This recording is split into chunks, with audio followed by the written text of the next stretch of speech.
এই মুহূর্তে আমি চলে এসেছি কুমোরটুলির মিন্টু পলের স্টুডিওর সামনে। আর এই হচ্ছে সেই স্টুডিও। এখান থেকেই এখন বেরোতে চলেছে সন্তোষ মিত্র স্কোয়ারের দুর্গা প্রতিমা। এখন দেখতে গেলে বাজে বিকেল 5:15 আর প্রচুর মানুষ কিন্তু এখানে এসেছে ছবি তোলার জন্য, ভিডিও করার জন্য, এবং নর্মালি লোকও আছে দেখছে। আর এই যে সামনে যে প্রতিমাটা দেখছো এটাই কিন্তু সন্তোষ মিত্র স্কোয়ারের দুর্গা প্রতিমা এই বছরের।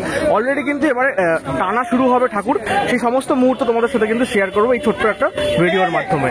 গণেশ ঠাকুর আর ওদিকে লক্ষ্মী ঠাকুরটা কিন্তু বের করা হচ্ছে প্রথমে টেনে। আর এই জায়গাটা কিন্তু অ্যাকচুয়ালি খুব ন্যারো একটা অ্যাঙ্গেলের জায়গা, সেখানে এত লোক মিলে ঠাকুরটা বার করছে, একটু জ্যাম সৃষ্টি হয়েছে। বাট হ্যাঁ, ঠাকুরটা কিন্তু এখান থেকে দেখতে খুব সুন্দর লাগছে, যদিও এখনো রেডি হয়নি, বাট আরো অনেক কাজ বাকি আছে যেগুলো মণ্ডপে গিয়ে করা হবে।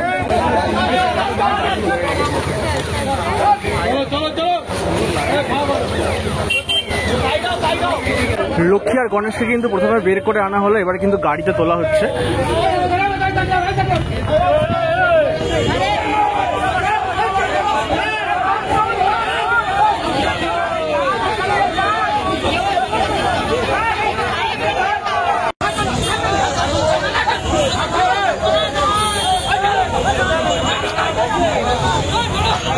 এই ঠাকুরটা রওনা দিচ্ছে সন্তোষ মিত্র স্কোয়ারের উদ্দেশ্যে। আসলে আজকে কিন্তু মোটামুটি বৃষ্টি হচ্ছে সারা কলকাতা জুড়ে কম বেশি করে, সেই কারণে কিন্তু আমাদের পুরো ঠাকুরটা ঢেকে নেওয়া হয়েছে। আর এভাবেই কিন্তু আস্তে আস্তে এক এক করে প্রত্যেকটা ঠাকুর বেরোবে, রওনা দেবে সন্তোষ মিত্র স্কোয়ারের উদ্দেশ্যে। তো অলরেডি কিন্তু সন্ধ্যা হয়ে গেছে, এখন মোটামুটি 6টা বাজে। মা দুর্গা কিন্তু মিন্টু দা স্টুডিও থেকে এই বের করা হচ্ছে। প্রচুর মানুষ কিন্তু এখানে দেখো দাদারা টানছে। আর মা এক্ষুনি মণ্ডপ থেকে কিন্তু বেরোবে, তারপরে কিন্তু আস্তে আস্তে গাড়িতে তোলা হবে। সেই সমস্ত জিনিসটা কিন্তু তোমাদের সাথে শেয়ার করবে।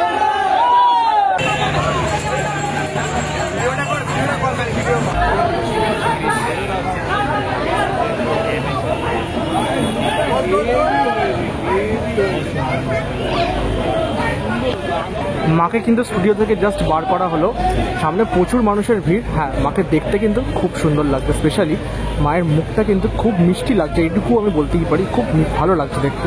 আর শাড়িটা দেখো, মায়ের খুব গর্জিয়াস বেনারসি কিন্তু মাকে পরানো হয়েছে। ঠাকুরের এখনো অনেক কাজ বাকি আছে, সেগুলো মণ্ডপে গিয়ে কিন্তু হবে। তবে ঠাকুরটা বের করার আগে কিন্তু পুরো হাত কিন্তু বেঁধে দেওয়া হয়েছে, কারণ বড় ঠাকুর হাত নড়তে পারে বের করার সময়, সেই কারণে রিস্ক এর জন্য এটা কিন্তু করা হয়েছে। ঠাকুরটা দেখতে কিন্তু সত্যি খুব মিষ্টি লাগছে। এই লোহার যে ট্রলারগুলো হয় ছোট ছোট, ওখানে কিন্তু তোলা হচ্ছে ঠাকুরটাকে। তো বিশাল ভারী একটা ঠাকুর, প্রচুর মানুষ মিলে কিন্তু এই ঠাকুরটাকে, এই লোহার ট্রলারটা কিন্তু তোলা হচ্ছে। তারপরে কিন্তু টানা হবে সন্তোষ মিত্র স্কোয়ারের মা দুর্গাকে। মায়ের মুখটা অ্যাকচুয়ালি খুব মিষ্টি দেখতে লাগছে। আমি এখনো পর্যন্ত যে কটা ঠাকুর কভার করেছি তার মধ্যে আমি এটুকু হলফ করে বলতে পারি, সন্তোষ মিত্র স্কোয়ারের এই বছরের এই প্রতিমাটি যেটা মিন্টু পাল তৈরি করেছেন সেটা কিন্তু অপূর্ব মায়ের মুখটা হয়েছে। আর কিছু ভালো হোক না হোক, মায়ের মুখটা কিন্তু খুবই সুন্দর হয়েছে। বিশেষ করে চোখ দুটো কিন্তু এত সুন্দর অ্যাট্রাক্টিভ হয়েছে, দারুণ লাগছে দেখতে। দুর্গা ঠাকুর বেরোনোর পরে কিন্তু সরস্বতী কার্তিককে কিন্তু বের করে দেওয়া হয়েছে। আর হ্যাঁ, পুরো দুর্গা ঠাকুরটা কিন্তু এরকমভাবে প্লাস্টিকে কিন্তু ঢেকে দেওয়া হচ্ছে। সাধারণভাবেই বৃষ্টির সম্ভাবনা আছে, সেই কারণেই এই পুরো ঠাকুরটা এখন দেখো প্লাস্টিক বের করে ঢাকা হচ্ছে, এবং এই ঠাকুরটাও কিন্তু ঢেকে দেওয়া হবে একটু পরে। ঠাকুরটা কিন্তু দারুণ লাগছে, প্রত্যেকটা ঠাকুরের মুখগুলো কিন্তু খুব সুন্দর হয়েছে।